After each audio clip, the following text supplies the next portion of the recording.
very often we used to go out and play catch, or one of us would hit the ball with a bat, and the other one would catch it. And I remember one time when we were throwing that ball, we were as far apart as we could get and still reach each other with the ball. We were throwing that ball as hard as we could, as far as we could. Of course, the ball was thrown very inaccurately because we were trying so hard to throw it. And so we were making a run, leaping catches. We made more fantastic catches that day than I think we did in all the rest of our years together. That was more fun. I don't know that it's exactly true that he wanted me to suffer exactly. It's more as if he wanted to score a victory over me, defeat me, put himself in the victorious position, and me in the position of one who's defeated and humiliated. Okay. Do you deny, in the context of this interview, do you deny that you committed the crimes attributed to the Unabomber? I can't comment on that. Were you surprised when you learned that it was David who had turned you in? Were you surprised?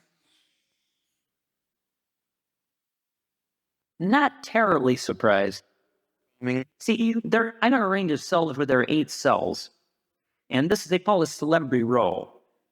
And these people are not what you would think of as criminal types. Yeah. I mean, they don't seem to be very angry people. They're considerate of others. Some of them are quite intelligent. Is it fair to say that your relationship with David over the years, which obviously had a lot of peaks and valleys, is it fair to say that that was the most profound personal relationship you'd ever had? I would say it's the deepest personal relationship that I ever had between my teens and about 1990, when I finally broke off with him. Right. In terms of you and David, how do you think that you two are most alike?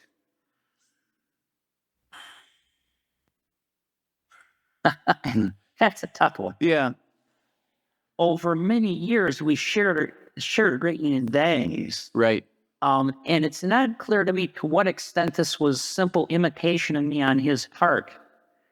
And if it was simple imitation on his part, you can really call it similarity. Right. But there's some similarity in that. I think we're both basically quiet, somewhat introverted types, both a little on the shy side. Another similarity between us would be that, generally speaking, he's a very adamant person. You wrote that his adulation of you disgusted you at certain points over the course of your relationship. Yeah. Did you try to communicate that to him? Did you say to him, Dave, this is not a healthy way to be. I'm glad you like me. Yeah. I'm glad you respect me, but be your own person. Did you ever try to have that kind of conversation with him? No. Why not? I mean, and it would have been very painful for him to have me say that. And it probably wouldn't have done any good. Yeah. And I mean, I could, in one way or another, he would appear to be overvaluing me, but it wasn't something that was so explicit that I'd be sure that it was really that. Right. In your dreams, literally in your dreams and in your thinking, it sounds as you really felt protective of David for many, many years, yes? Yeah. Do you think at some point that he ever began to feel protective of you? Do you think that as he moved into adulthood, especially after you had cut off communication, do you think that he ever began to feel protective of you? No. You don't? In what ways, if any, do you think he was jealous of you? He's probably jealous of the fact that I got more attention from our parents. He was jealous of the fact that I was dominant in our relationship. Jealous of the fact that I was smarter than he was. I could do most things better than he could. Athletics are one exception. In what ways, if any, were you jealous of Dave? The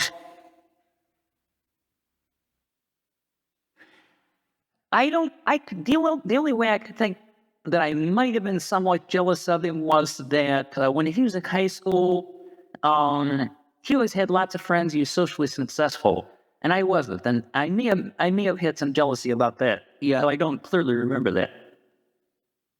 What do you regret most in retrospect about your relationship with David, about the way the relationship devolved, I guess? Well, I say basically that I didn't break off with him 20 years earlier. I mean, he was certainly alienated from the mainstream system of values. He just particularly hated Reagan and that whole political bite.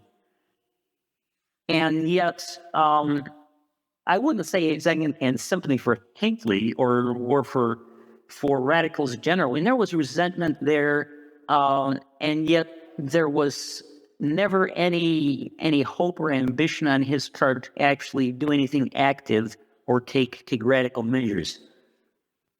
What do you regret most in retrospect about your relationship with David, about the way the relationship devolved, I guess? Well, I say basically that I didn't break off with him 20 years earlier.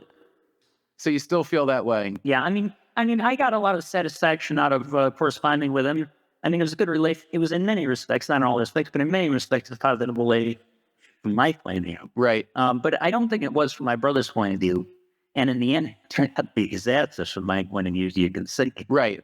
What do you think would have changed in his life if you had broken off earlier? Well, I mean,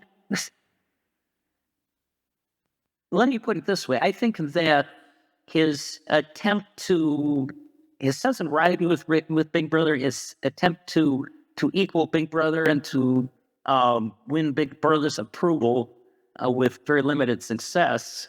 I think all this was very hard on him. I think that his self-esteem would have been in much better shape if he hadn't had me to compete with his parents with.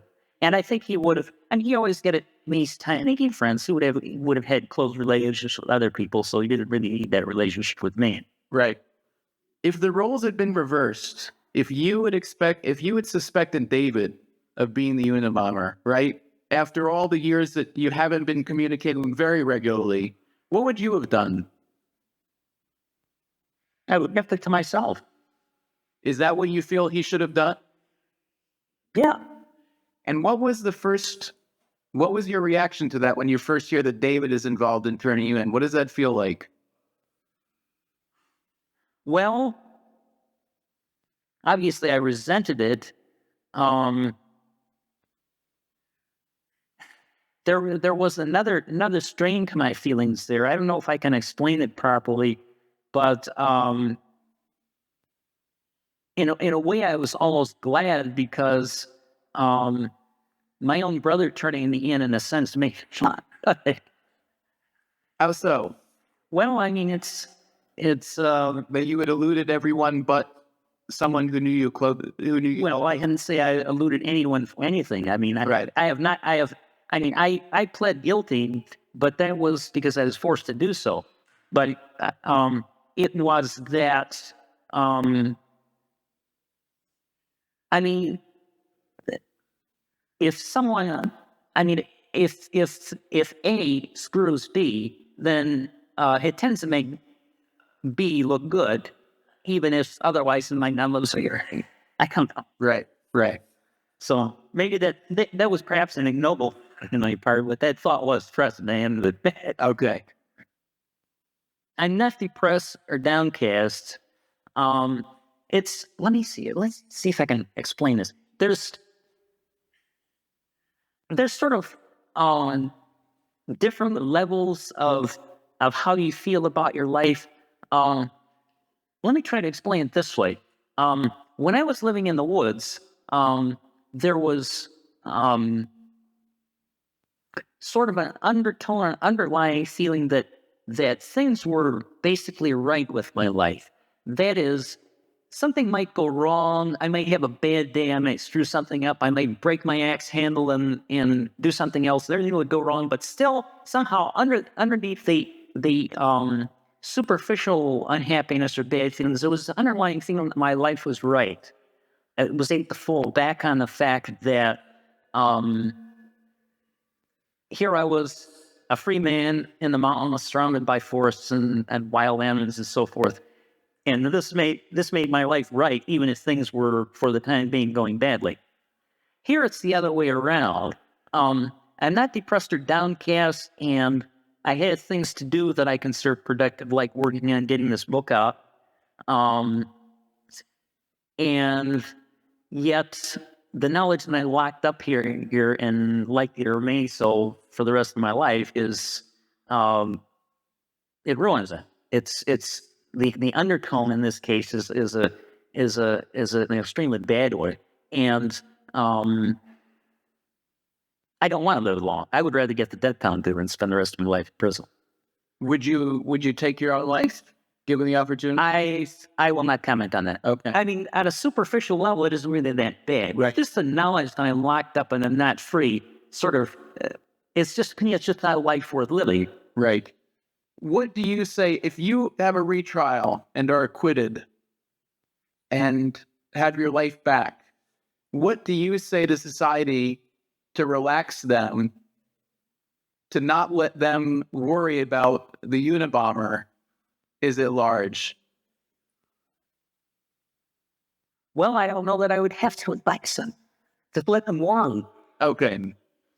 If David were to come visit you, if David's in the room now, what do you want to say to him? No, I actually wouldn't talk. I would turn my back and wouldn't talk to him. Yeah. Do you still love him? No. No.